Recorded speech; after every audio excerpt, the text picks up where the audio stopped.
To be the best night in the history of the sport right here in Omaha in 2008. We're expecting big things tonight as well. Texas already serving tougher. That very rarely happened, that poor pass by Minnesota in set number 2. The other thing we notice is that normally the first server for Minnesota is Dally Santana. Now it's going to be Seliger Swenson. They've changed the matchups just a little bit, spun the dial a little. Had to do something different to try and change things on the scoreboard. Chloe Collins will go outside, and all Neal could do was tip. You are right. Not an easy set to deal with, but she kept the ball in play, gave herself a chance, her block a chance. Got a piece of that. Just at 5'10", she can still skies. She's got the 13 kills to lead the way for Texas. Prieto Sarame with 9, Abagu with 8. Hannah Tapp with 12 kills for Minnesota is tops. Dally Santana with 9 kills, but 7 of those came in that first set.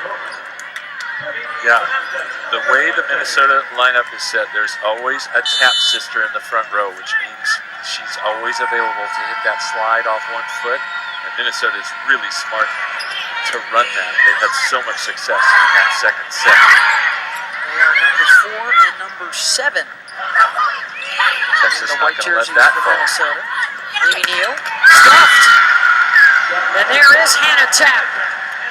Part of the block, point Minnesota. You can see Texas all over that soft shot of Santana, but it keeps it in play, gives her defense a chance to win the point. Collins. Neal through the block, but it's dug up. Amy to Collins, and now the back set, Bedard Ani. You've been in these situations over the course of your storied career, Karch. First and foremost, what do you have to do when you step back out there down 0-2? Well, the first thing you got to point out is, hey, we only lost by 2, and there are so many things that we can do better if we just get back to our normal good. We don't need perfection. We certainly don't need to think that we have to rise to the occasion and play differently than we've done to get here. Just get back to, as they talk about, Minnesota volleyball. One of the positives that their head coach, Hugh McCutcheon, talked to us about yesterday, used the phrase, we're not a theater troupe.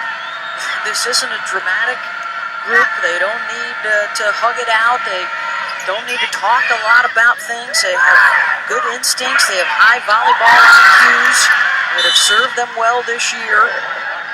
No drama until they try and create some here tonight. Bedard Ani now 8 kills out of 12, 0 errors, hitting .667. She's been huge for Texas. Not bad for the freshman in her national semifinal debut. The kill for Molly Lohman. Bedard Ani, who grew up in the shadows of the UCLA campus out in Southern California, decided Texas was the right fit for her. Wow, watch Seliger Swenson as she ran way off the net and still ran the quick. That's something that McCutcheon emphasizes with his setters. Really well done. Also a freshman. Neal got that down against H-Tack, who is now on in the middle. Anna has rotated out. It doesn't matter which tap is in. Very often she's going to run behind. It's not a surprise to Texas. They know it's coming. They just can't stop it. She'll come running across your screen. There she goes. That set was a little low. A chance here for Texas. Santana able to dig it up. Dalton. That was tight to the net. Here comes Seliger Swenson. Behind and down the line. Missed it out. Point Texas. We also see, too, what Jarrett Elliott was telling Holly Rowe before he left for the locker room. They have moved their service game over to that side, trying to, as he talked about, get a better look at Rosado. And look on your screen, he's in the white shirt way down at the end of the bench. That's part of his evolution. His players said, hey, you know what? Maybe we can play a little less stressed if you move a little away from the middle of the court. And they love playing for him, and they have a great time. He stands up and cheers him on. We saw him waving the crowd on last week, raising his arms, trying to get more energy in their home gym at Gregory Gym. But hasn't always sat that far back from the net.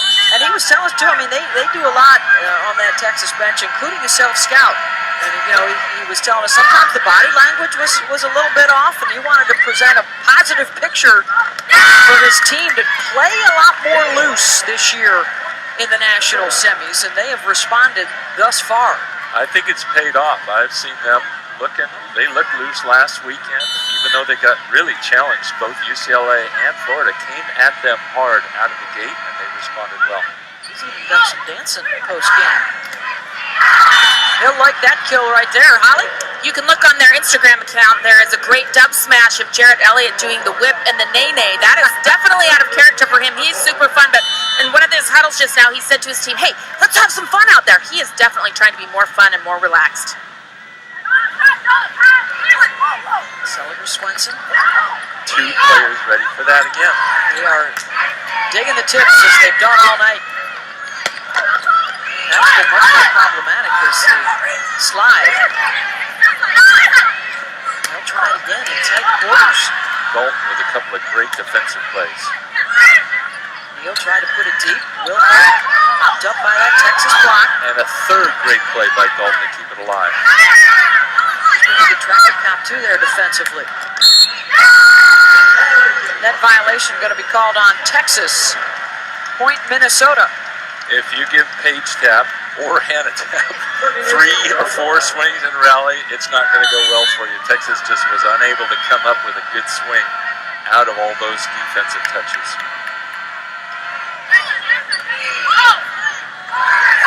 Going outside, Reto Cerame.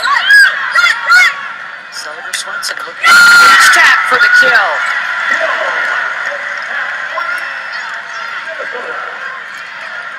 She is the 2-year starter. Hannah was the 3-year starter, and Paige really picked up her game from watching her sister succeed a little bit sooner than she did at Minnesota and wanted to catch up. What better motivation than that? Missed it wide. We'll see that in our second match, too, with Nebraska and the Rolfsons and how that competition. Minnesota 1 set away from a spot in the final on Saturday night. Nebraska and Kansas are coming up next. As Abagu scores on the slide, can the Jayhawks win in hostile territory as they continue to go deeper into the tournament than they've ever been in the past? The Jayhawks knocked out top seed USC in the region final last weekend to advance. Their only 2 losses all season were to Texas in Big 12 play. That's it. They got hammered the first time, really learned a lot from that, felt like they had to be something they weren't. A pair of Big 10 and Big 12 schools here and an opportunity for one conference to have both sides in the final.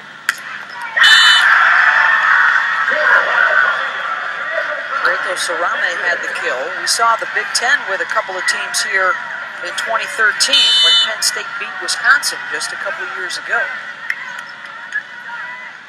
Chloe Collins stepping away from her normal service area to go down the line. And has success with the pass that goes too close to the net.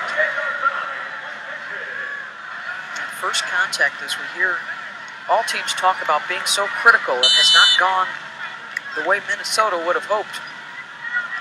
Yeah, good contact means the setter, Sullivan Swenson, won't have to run much. That's a pretty good contact there. Texas not fooled by that roll shot at all. They have really been able to take Santana out of the match, the All-American, who has been quiet since that opening set. And right now, Texas is up a couple trying to close out the match. The softer play down, Texas has 2 players ready for it. As a result, the Tapp sisters, Hannah and Paige, have had a lot of success as they've gone to the other side of the court. But now out of the timeout, perhaps McCutcheon wants to start getting Santana going. I think that would be wise. They've had great success with the taps behind, but you see that time, Santana just unloading on the ball. It bounces off the block and out of bounds. She's having most success when she brings the heat. And there's a tough serve. Scoring chance for Minnesota. Nobody up at the net to block. Reto Cerame. Wow.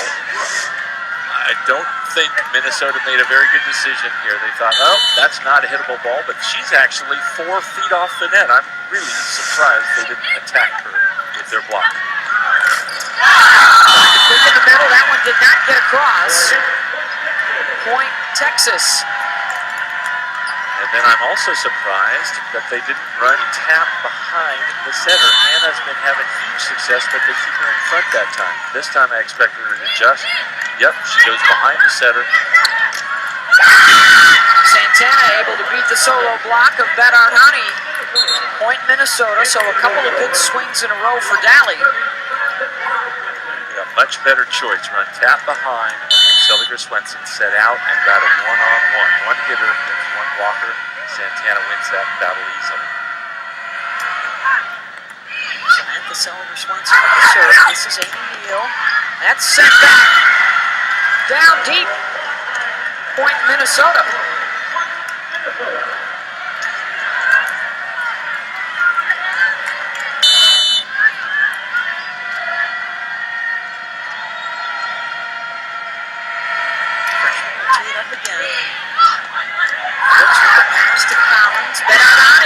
Swing. She's now got 10 kills out of 14 swings, 0 errors.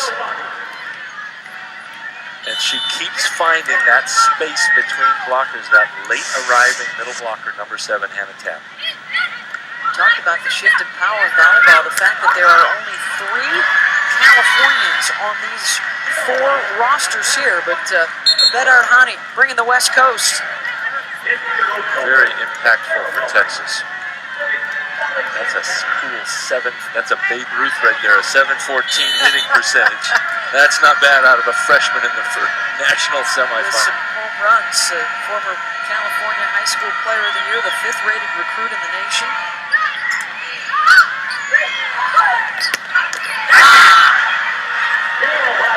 And the irony as she checks out is she may not have even played a whole lot this year if they had a couple of other players that were healthy, including the preseason Big 12 Freshman of the Year, Michaela White, out with an injury, and their USC transfer, Ebony Wanabu, who only played in 1 match all season before getting hurt. Bedard-Hani with a nice pickup. This is Dalton. I'll go back to Amy Neal. She's taken a ton of swings tonight, and that one gets rejected. And you mentioned Ebony Wanabu having that big match against Nebraska. It was after that weekend that Coach John Cook for Nebraska decided to make some major changes in his lineup, putting different players in different positions, and it's really paid off for them. That was her only match this season. It was a double-double. Oh, what a great pass by Dalton. Nobody there to pick up the pass from Minnesota. Point Texas. Dalton is making some big plays that may not show up on the stat sheet. This was a tough serve. Watch her dive. That's so hard to still keep on her side of the net when you're diving forward but keep the ball going backward. Well executed. Young lady out of Parker, Colorado, who was splitting time as the setter in recent years with Chloe Collins. Collins won the job, and Parker made Dalton rather had to make the decision to do something else to get in the game, to get on the court. She's been a terrific DS for them. Yeah, she said, hey, I don't care what it takes. I'll play libero for this team. I'll do anything to make them better. Jared Elliott said their passing has improved considerably with her in the back. That one does not drop inside the line. Point Minnesota. Well, if you're Minnesota,